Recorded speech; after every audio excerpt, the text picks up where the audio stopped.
Welcome back to another episode of top reasons why you should just buy a finished project car. Buy one done. Just get it. Just pay the extra money. Number one reason, you can drive it straight away. You don't have to spend 2.5 years doing rust repairs. I feel like that's a good enough reason by itself. Anyways, as you can see behind me, that used to be an XG Ute. Barely resembles a car at the moment, but I finally cut off every piece of steel that I need off the XG for the XA, and as you can see, it's quite a lot. So obviously I've taken the tray sides and the middle section of the back wall. I was going to take the entire back wall and just transfer it, but and the side walls and the inner wheel tubs, they have come with it as well. So right now, this is pretty much just looking like an XG 1-tonner. So that's done. That's done for. No more XG shenanigans. I didn't film any of that because it was literally 3 days, 3 full days of just cutting and drilling spot welds. XG, done for. I've cut everything out. Now let me show you what's going on with the XA. So I'm filming this after having done a fair bit of work. So I will show that work after this intro. But we've got these side panels here. I've kept as much of it intact and together as possible that I know I need to use. So these whole sections here, this little panel here, as you can see, that's all eaten away. So it's best just to replace that whole thing. And what do you know? They kept the exact same shape for 20 odd years. So the XG inner wall bits will fit the XA panels. So that's the thing. There's the other side. Obviously I didn't need the whole side. So I've just grabbed what I need for that. I've gotten that fuel tank floor section and this center section on the XA, all through where this upper and lower part joined was just totally rusted out. That shelf was just eaten away completely. So here's the one out of the XG. So there's that new shelf, 10 times better condition, and that'll be going in there, but not yet. None of that's really going on just yet. As you can see, I've got some bracing going across here. This is to replace the factory bracing, which was just two, as you saw in the last episode, it was just the 2 beams going from chassis rail to chassis rail. So I've improved it a bit so that if I want, I can put falling suspension in this, but mainly for the fuel cell. Let's get this out of the way. So the fuel cell will be going in here. What I'm doing right now, where I'm up to, is just doing the drop down legs that will hold the fuel cell. So the fuel cell is going to sit flush with the tray. I could sit the fuel tank on top of the tray. It'd be 10 times easier, and I just put a tray and then put the fuel tank on top. But that's lame. If the fuel cell sits flush with the tray and there's a little cutout, it makes it actually look custom, not like an afterthought or something that was put in after the build. So I want to build around it, and we all love a bit of a drop tank going on at the back of the back of an old X series. So bet that look too. So that's where we're at this morning. Probably won't get too far in this episode because, like I said, that XG took 3 full days out of the very limited time that I already get off work. So that was 3 full days in the workshop, getting no filming done, just drilling out 100 spot welds and going through all the cutting discs on earth. And now I get a couple of hours to actually do some filmable work. So without any further ado, I'm gonna start getting into this. I'll start this video from back when I started doing all that framing, and we'll go from there. We'll eventually catch up to doing the legs, the fuel legs, the legs for the fuel tank.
Okay, fast forward to now. It's actually like 2 weeks after all that happened. Now we're back. It's pretty much good to go. As you can see, I've finished it off here. That's just the front section, so I'm just leveling out the fuel cell now to make sure it's pretty much level with this, which is level with the rest of the chassis of the car and all that sort of other shit. So it's looking pretty good. Now the only thing left to do is basically I've got those legs there, they go on the back, 2 more legs run underneath, create the support, and then that's the fuel cell done. So I can tick that off, and then we're moving on to this. But that'll be next episode. I'm going to try and get 2 episodes out this week, so those sides will be next episode. We'll finally get around to putting things back on the car instead of taking them off. But first, let's get this fuel cell leveled out. We'll get those legs on the back, put them underneath, and see if we can finish this one off.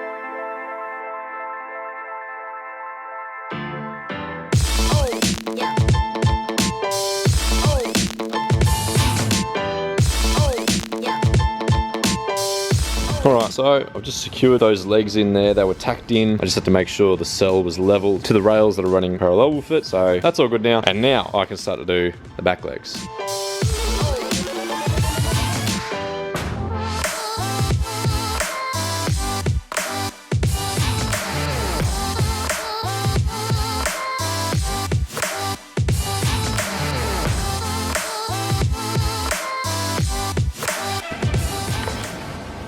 I didn't check to see if that was square. I just got excited by the fact it was perfectly level and just tacked it in then and there. Might be square, might not be square. Let's find out. I mean, it looks square from here. It looks pretty damn square from here, so.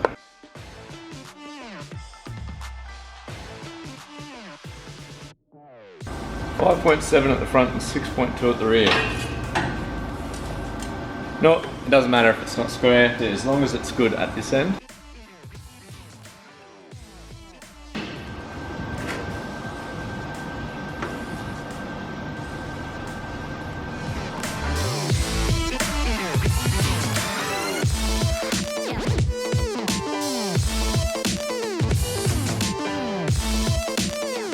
I'm pretty stoked with that, considering how chopped they were and how quickly I've done this. I'm going to tack her in where she is right now and set her there.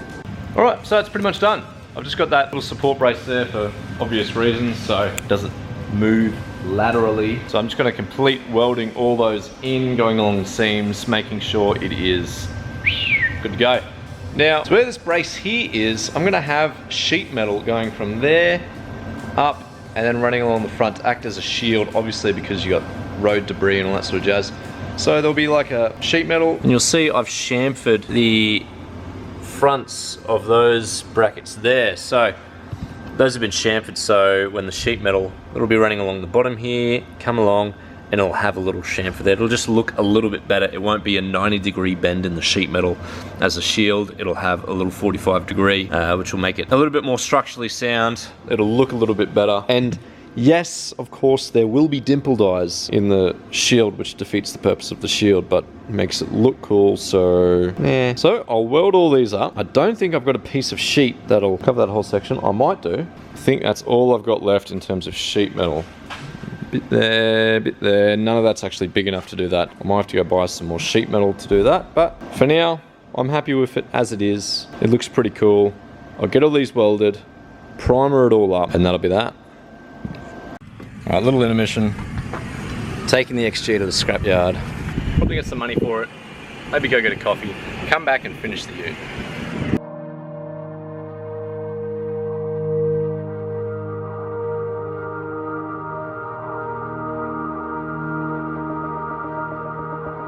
Oh no! Anyway.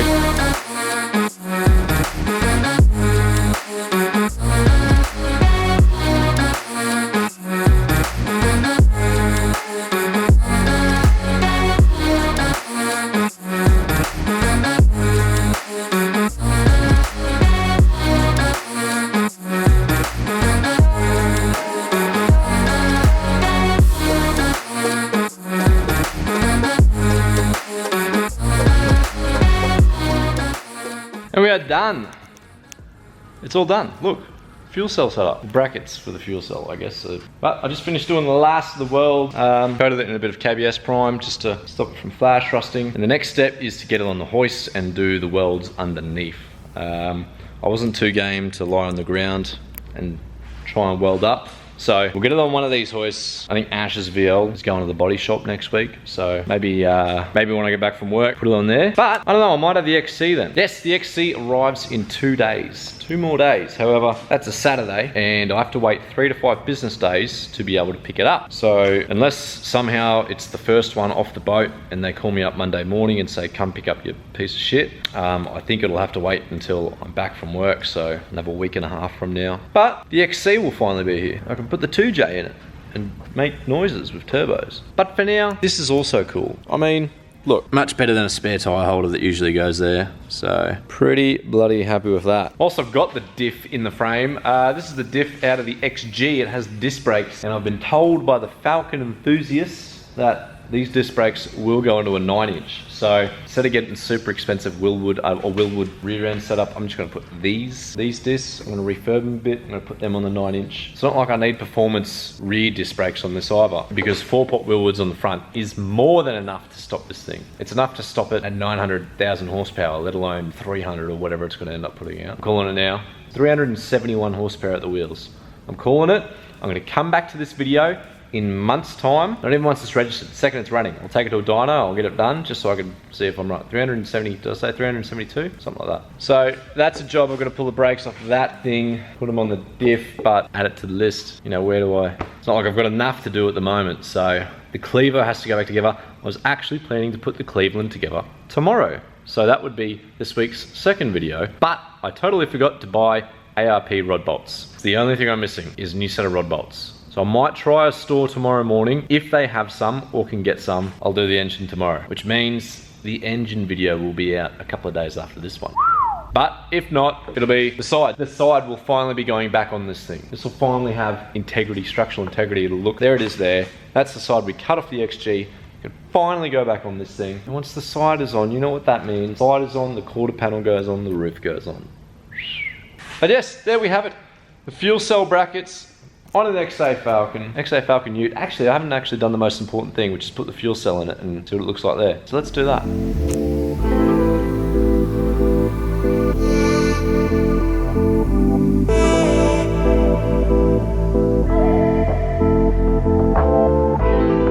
So you'll notice that the fuel cell sort of sticks out. These little tabs on the fuel cell stick out a bit further than here. Now that's unacceptable. So I am going to cut these down at a sharp angle so they meet in line with here. That'll allow me to put essentially a triangle of sheet metal from here down to there and cover that up. Of course, it'll be curved like that, so it'll look pretty, and it might even have a dimple dial too. But if you can imagine what that would look like, that's how it's gonna end up looking like there. It isn't perfectly in position because I've welded the insides of these 90 degrees, which has affected where these tabs are sitting because it's so close to the edge. So once I grind those down, that will sit down on this side properly and a little bit further to this side. So not bad, a little bit of progress. Well, I'm happy with that. I hope you enjoyed the episode because it took weeks to do. I don't even remember what I said in the opening of this video. That was like 3-4 weeks ago. So I'm sorry it took so long to get out, but it was Christmas time, frolicking about in Margaret River, living my best life. But my little custom project that I really wanted to do is done now, and I can focus on getting these body sections back on, which is what we're here for. Actually, we're really here for